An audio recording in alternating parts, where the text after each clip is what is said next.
ईश्वर रूप राम दिवाकर रूप गुरु नासक भ्रम तम कूप। सर्वोच्च सिंहासन पर विराजित आराध्य देव के श्री चरणों में असंख्य बार नमन नमन है। मंचस्थ मुद्द मंगल में साधु समाज, उपस्थित धर्मानुरागी गुरुजन, पुरुजन, समाजजन, जननीजन, भगनीजन एवं लक्ष्मण बाबू के समस्त शोकाकुल परिजनगण। संतों की वाणी है,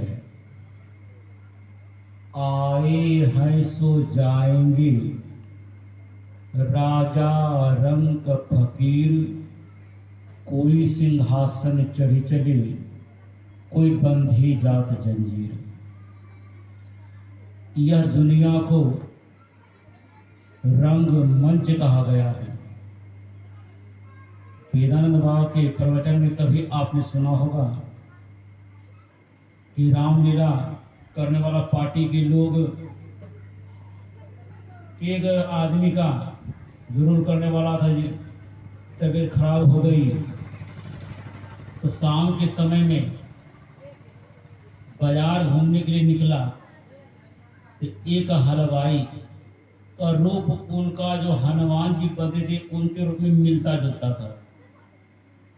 तो उनका बुला लिए साथ में और कहते हैं कि दिन भर में तुम जितना कमाते हो उतना मैं तुम्हें दे दूंगा, तुमको एक ठो पाठ कर देना, रोल कर देना। इसने कहा कि हमसे नहीं होगा, कि तुमसे हो जाएगा। उसमें उछल कूद नहीं करना है, तुमको और कोई एक्टिंग नहीं करना है। रावण आएगा, तुम बैठे रहोगे, रावण तुमसे पूछेगा कि तुम कौन हो जी, तो तुमको बताना है तो मैं रामदूत हनुमान हूँ जी। फिर पूछेगा क्या काम करते हो, तो कहना राम का काम करता हूँ।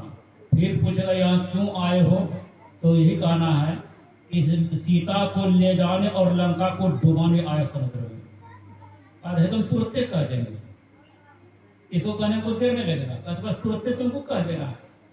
बस इतने सा तुमको रोले करना है, कुछ नहीं करना है। इसी में तुमको पूरे दिन भर का मजदूरी मिलेगा। हर बात को सुनाते आ रहा है और हर बात के तोड़ भी अगर हम तुरंत कह दें।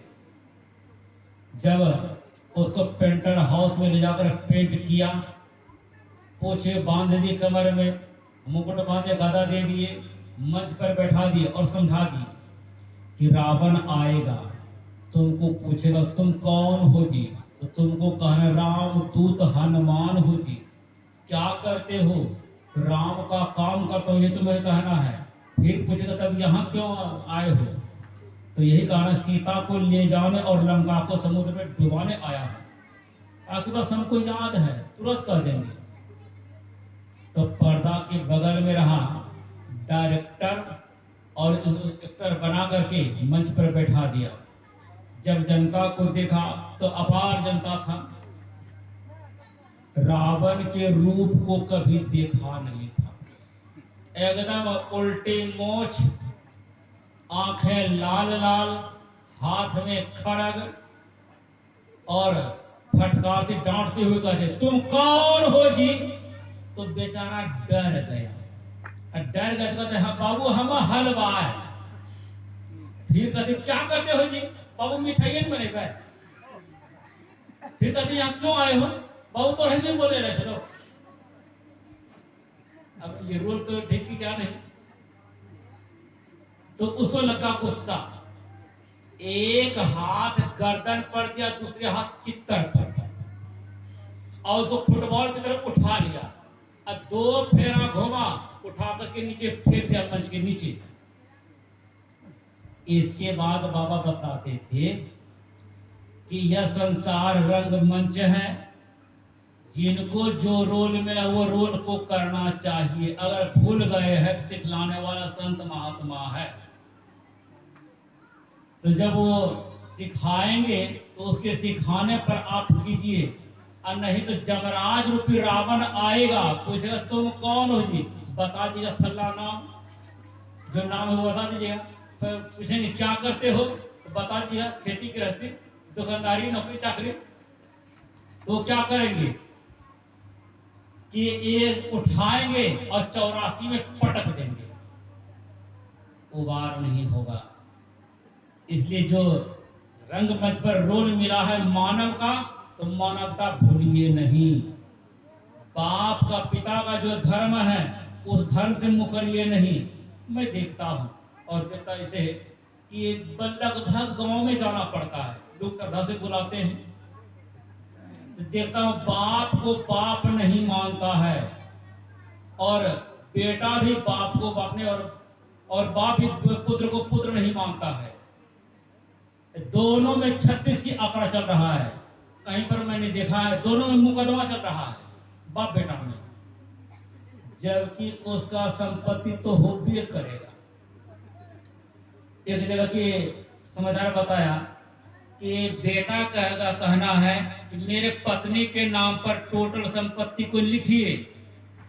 उसका बाप का कहना कि काहे लिखेंगे तुम्हारे पति के नाम पर, अरे हमारे पास तो तुम्हारा हो भी नहीं करेगा, कभी वो बात हम नहीं मानेंगे। अब मुकदमा हो गया, अब घर छोड़ करके फरार है। क्या संसार है, क्या यही रोल है? मानवता यही है, बेटा का धर्म यही है, बाप का धर्म यही है। अपने अपने धर्म को भूल गए हैं। कारण क्या है भूलने का? जैसा खाएंगे अन्न वैसा होगा मन। खाना पीना तो ठीक ठाक है नहीं, संस्कार भी ठीक ठाक नहीं दे पा रहे हैं। बच्चा थोड़ा सा होशियार हुआ तो उसको हनुमान जी बना दिए।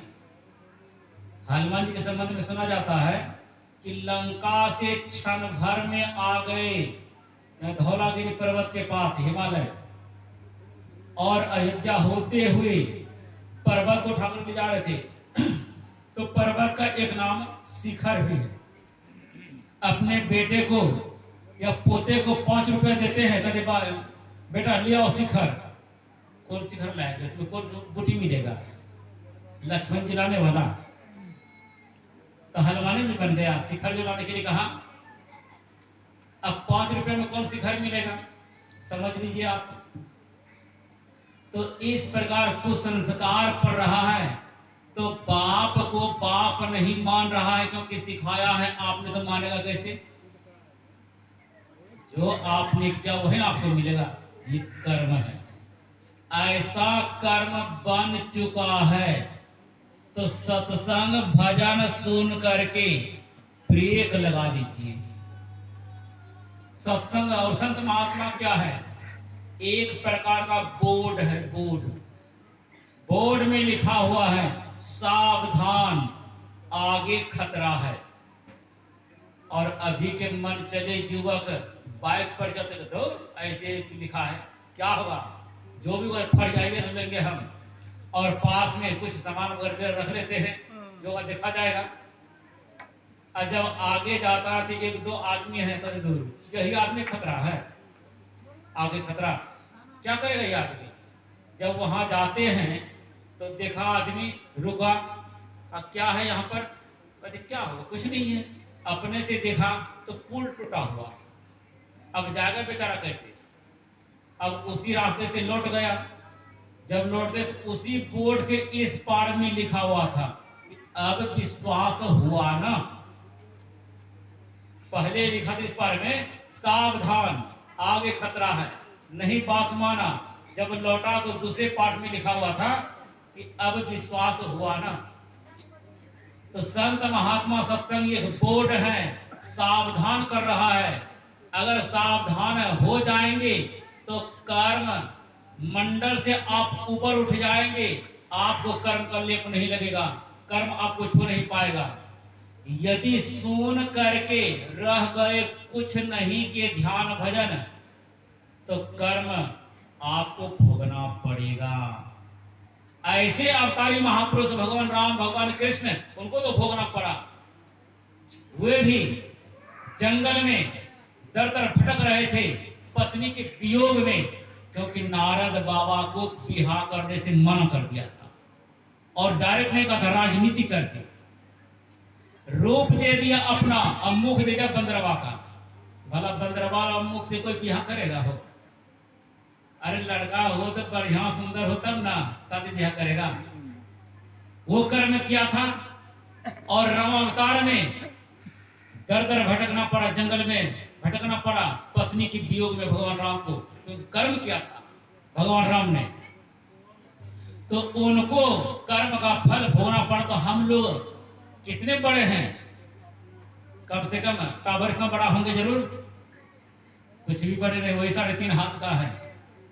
तो संतों की बात को मानेंगे कि इसी मनुष्य शरीर से यह संभव है, साधन धाम मोक्ष कर द्वारा पाइन जेहि परलोक समारा, सो परत्र दुख पावई सिर धुनि धुनि पछताय, काल ही कर्म ही ईश्वर ही मिथ्या दोष लगा। यह दोष लगाना ना पड़े इसके लिए, यही मानुष देह समैया में करु परमेश्वर में प्यार, कर्म धर्म को जला खाक कर देंगे तुमको तार। तहाँ जाओ जहाँ प्रगट मिले वे, तब जानो है स्नेह, स्नेह बिना नहीं भक्ति होती है, कर लो साचा ने। अरे खेलना है तो खेल पक्की बन करके खेल। अरे कच्चा सरसों पेड़ के खल्ली हुआ न तेल, न खल्ली बनेगा न तेल निकलेगा, तब कुछ होगा चटनी। कच्चा सरसों है तो चटनी बन जाएगा, न तेल निकलेगा ना तो खल्ली निकलेगा। तो भक्ति करनी है, सत्संग करना है तो सच्चा नेह, सच्चा प्रेम से कीजिए, तब जो है कर्म मंडल से आप ऊपर उठ सकते हैं। कोई कुछ कह रहा है, कोई कुछ कह रहा है, लेकिन उनके कहने पर आप मत जाइए। जो गुरु महाराज कह गए कि गुरु मंत्र जप, गुरु ध्यान कर, गुरु सेव कर, अति प्रीति कर, गुरु की आज्ञा मान प्यारे, कर सदा गुरु की कही। जब वैसा करेंगे तब ये कर्म का लेप नहीं लगेगा। नहीं बाबू, कोई नहीं बच पाया है, ना बच पाएगा। बचेंगे वे जो संतों की छत्र छाया में जाएंगे। आग लगी आकाश में, चुई चुई गिरे अंगार, अगर ना होते संत जन, जल मरता संसार। और मर ये रहा है, देख रहे हैं। किसी ने हमसे कहा कि हो बाबा हेता सत्संग भजन करे छो, तैयो तो आत्मोद्देश्वर हालत है, सुनो छो बाप बेटा में बनाव नहीं छो, सास पुतों में बनाव नहीं छो, बतिया बतिया में बेमेल छो, सत्संग करस की फायदा हो। मैंने कहा कि सत्संग भजन से ये फायदा हो रहा है, अपने देश में कम से कम शांति से जी तो रहे हैं। विदेश में देखिए सत्संग भजन होता है, कितने सुन्न हो गए, कितने का मां गुजर गया, बहुत लोग मारे गए। यूक्रेन और रूस की तो कहानी जानते करते हैं। अब भी तो लड़ाई चल ही रहा है कि अब साल लगने चला, वहां पर सत्संग भजन संत महात्माओं का ना आदर है, ना कदर है, ना उनकी कोई बात मानता है। वो कहते हम बड़े, तो वो कहते हम बड़े, बस इसी में युद्ध चालू है। तो विदेश के वनस्पत, यहाँ तो अच्छी स्थिति है ना अपने देश में। तो अपने देश का संवाहक जो है, शांति का दूत संत महापुरुष होते हैं। ये शांति का रूपी अमृत गांव गांव में नहीं बल्कि गली गली में जाकर के बांटते हैं। कहते हैं राम नाम के हीरे मोती संत लुटावे गली गली, ले लो रे कोई राम का प्यारा, आवाज लगाओ गली गली। ये गली गली आवाज लगाते हैं, लेकिन विरोध करते हैं। इतना विरोध करते हैं कि उनके जान लेने पर भी उतारू हो जाते हैं। जब आप आएंगे उस पर तो पता लगेगा कि मेरे ऊपर कितना अटैक किया गया था, लेकिन सबको बर्दाश्त करता गया। और मैं भी कहता कर नहीं तो डर नहीं, फिर भी बहुत ऐसे आक्रोश किया गया मेरे को वहां से हटाने के लिए। क्यों? ईश्वर की भक्ति का प्रचार प्रसार करता हूं, वहां से लोगों को सुनने में बुरा लगता है। किनको? जिन जो इस मार्ग में नहीं है, जिनको अच्छा नहीं लगता है। और इस तरह से राजनीति करके किया, कब इसको यहां से भगाते हैं? लेकिन गुरु की कृपा जब तक है तब तक है, चल रहा है। तो इस बात को अच्छी तरह सब कोई समझ ले, इसलिए विस्तार पूर्वक विराट एक आयोजन का कार्यक्रम वहां किया जा रहा है कि सब कोई इस ज्ञान से लाभान्वित हो। तो संत महात्मा लोग जब बताते हैं कि तुम जो कर रहे हो शांति की खोज बाहर में, वह गलत है। सतगुरु महाराज ने कहा, बाहर भरमन बाल खेल जैसन अभियंतर धसु हो, अहो भक्त सार भगति करो हो। असार भगति करी संसार भ्रमत रही, भक्ति श्रम निष्फल हो। निष्फल चला जा रहा है ये कार्यक्रम आपका, तो ये कार्यक्रम निष्फल नहीं जाए, इसलिए आंतरिक सार भक्ति जो है उसको कीजिए। सार भक्ति समझना पड़ेगा कि भगवान का, उस ईश्वर का क्या रूप है। जबकि वह अरूपी है तो उसका रूप कौन सा हो सकता है? फिर भी उनका रूप है। क्या रूप है? तो कहा उनका रूप है बिंदु, बिंदुनाद महालिंगम शिव शक्ति निकेतनम देहम शिवालयम प्रोक्तम सर्वदम से सिद्ध सर्वदेहनाम।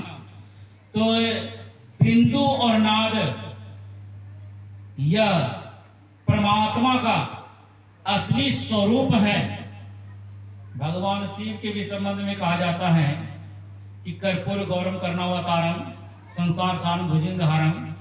तो भगवान शिव का असली स्वरूप क्या है? तो कर्पूर का मतलब है कपूर। कपूर का रंग कैसा? हरा कि लाल कि पीला? कपूर का रंग, कपूर का रंग होता उजला, श्वेत। सतगुरु महाराज ने समर्थन किया, श्वेत बिंदु झलकान, यह प्रभु का असली स्वरूप है। लखत लखत छवि बिंदु प्रभु की ज्योति मंडल धसिधाई हो।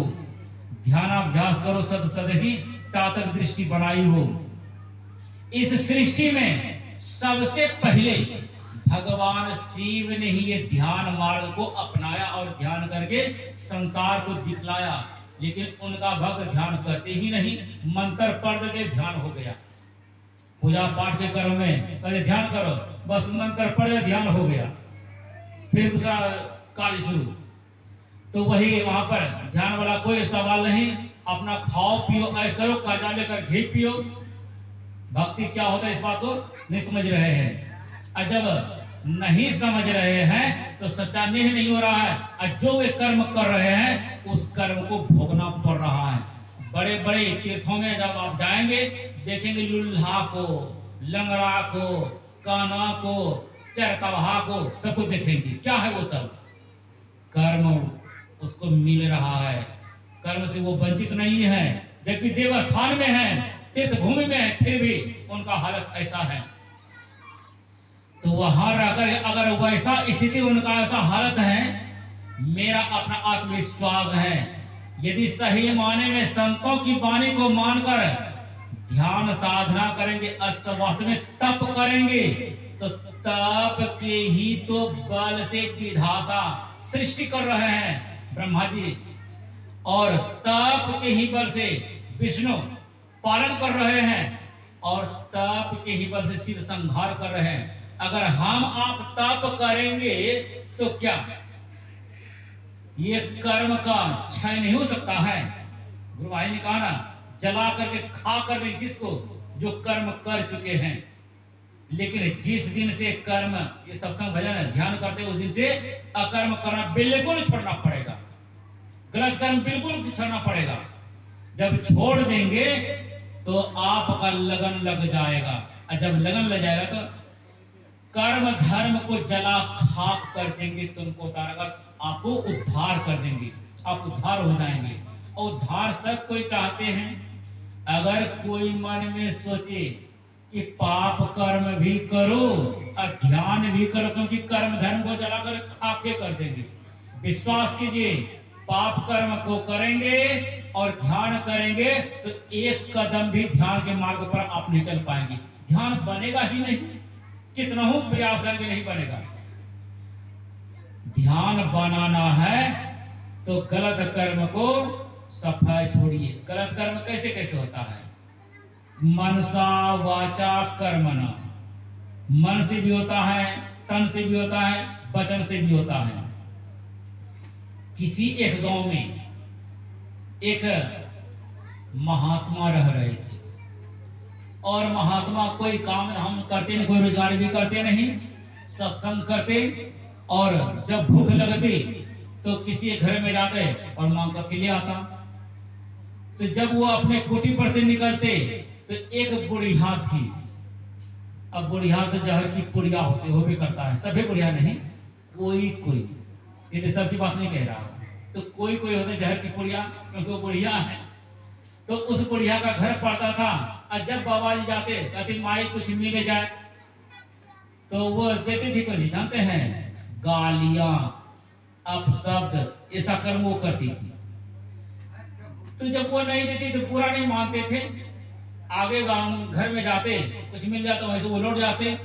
लेकिन नित्य दिन उसी होकर के वो जेबे करते, अब बुढ़िया को टोकबे करते, और जब टोके तो बुढ़िया चिढ़ जाए, चिढ़ जाए तो बहुत ढेर सारा गालियां देने लगे।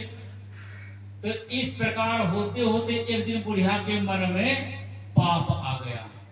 जब पाप आया तो कि बाबा जो है ना बार बार तंग करते, बाबा जी को समाप्त कर देना। बाबा जी को समाप्त करने के लिए गया हटिया, हटिया से मुसवा मारने वाला दवाई ले आए, और दवाई ले आकर के मकई के आटा में मिला दिया, आसान करके 2 रोटी बना लिए। बाबा जी का आशा देख रहे हैं। जब बाबा जी आए कहते माई कुछ मिल जाए, तो बाबा ठहरी देती हूँ। कहा कि करत करत अभ्यास ते जरमति होत सुजान, रसरी आवत जागते सिल पर पड़त निशान।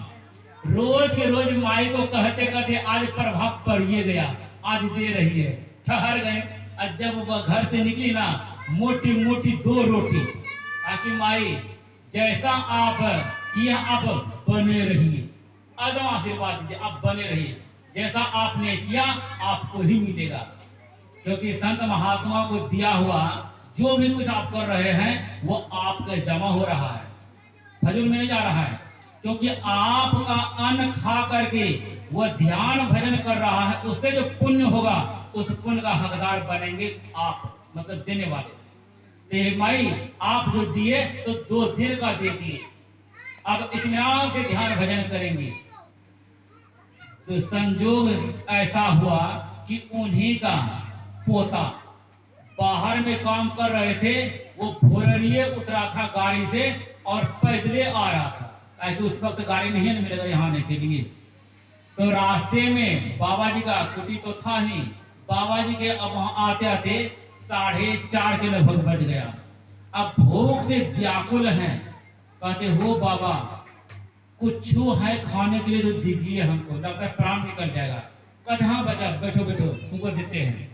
और बाबा जी कुटी पर आते आते लगभग 7 बज गया था। अब बाबा जी बैठ करके मुंह धो रहे थे कि मुंह धोएंगे तब ना खाएंगे ध्यान भजन करने के बाद। तो कहा कि बैठो तुमको देता हूँ। निकाला वही रोटी दिया खाने के लिए, ऊपर से नमक। अब रोटी नमक को खाए और जब पानी पिया तो 1 ठो गिरा दाया, 1 ठो गिरा बाया। अब बाबा जी की कुटी पर डबल मर्डर, तो गांव के लोग टूट पड़े, मेला लग गया। जब मेला लग गया तो बाबा जी से प्रश्न कर रहे हैं कि आपके कुटी पर जैसे मर्डर, आपने क्या खिलाया? अरे क्या खिलाएंगे, रोटी मांग करके लाए थे, रोटी खिलाए, बेचारा मर गया, हम क्या करेंगे इसमें। तो रोटी कहाँ से लाए थे? फलाने माई से मिला था। तो इधर बुढ़िया सोच रही है कि आज बेटा गया, एकदम लाठी ले रहे हैं, हाथी की तरह झूमती हुई निकल रही है। और मन में आया कि बाबा जी तो मरिएगा, के है नाती पोता बेटा दिखने वाला। अगर आंख से निकला हुआ प्राण तो आंख तिरंग गया होगा, मुंह से निकला बेहतर पा दिया होगा, कम से कम आंख को झांप देंगे, मुंह को ढांप देंगे। अब निकल रहे तो बाबा जी कुटिया से बाहर, अब बाहर से कुटिया के अंदर आते हैं जाते हैं, क्योंकि बाबा जी धरफड़ी लगा हुआ है कि मेरे यहाँ डबर मटर हो गया है। बाबा जी का नजर पड़ गया बुढ़िया पर, और बुढ़िया का नजर पड़ गया बाबा जी पर। अब बुढ़िया को हो गया धड़कन, बाप रे क्या मर गया बस, बाबा जी छेड़े कर ले, मर ले तो मर ले। अब इस तरह से कहकर कि वो तेजी से निकला, भीड़ को चीरती फाड़ती जब अंदर गई, जब इस चेहरा को देहाती भाषा नहीं बल्कि गुस्सा में माई जाए कहते थोथनो, इस चेहरा को। और जब दोनों युवक का थोथनो देखती है ना, कहते हाय रे बेटा रे, जैसनो कर लियो उसनो हमरे मिल गए बेटा, हमरे खानदान जब हम बाबा जी के मार दे तो हमरे खानदान मिल गलो, तो हम इसमें कर्म करे बाबा जी को मारे वास्ता हमरे पोता दोनों खत्म। तो बाबा जी कहते माई 10 आदमी है, इसको जवाब देना, रोटी तूने कैसे बनाई थी? कहते बाबू की जवाब देवे, रोटी तो हम ही बने रचना जहर देकर, कि बाबा जी रोज रोज हमरा तगादा करे, बाबा जी हमरा बड़ा ईर्ष्या है। इसलिए कहा संत सताए तो 3 गए, धन जौवन और वंश, ना माने तो देखिए रावण कौरव कंस। इसलिए कर्म को सोच समझ करके कीजिए, और जो हो चुका है समय गया फिरता नहीं, झट ही करो निज काम, जो बीता सो बीतिया अब हो कहो गुरु नाम। संत मता बिनु गति नहीं, सुनो सकल जय कान, जाओ चाहो उद्धार को, बनो संत संतान। संत संतान बनने का मतलब है संतों की आज्ञा का पालन करो, तो संत संतान तब बनेंगे। और जब बनेंगे तब कर्म धर्म को जला खाक कर देंगे तुमको तार। परम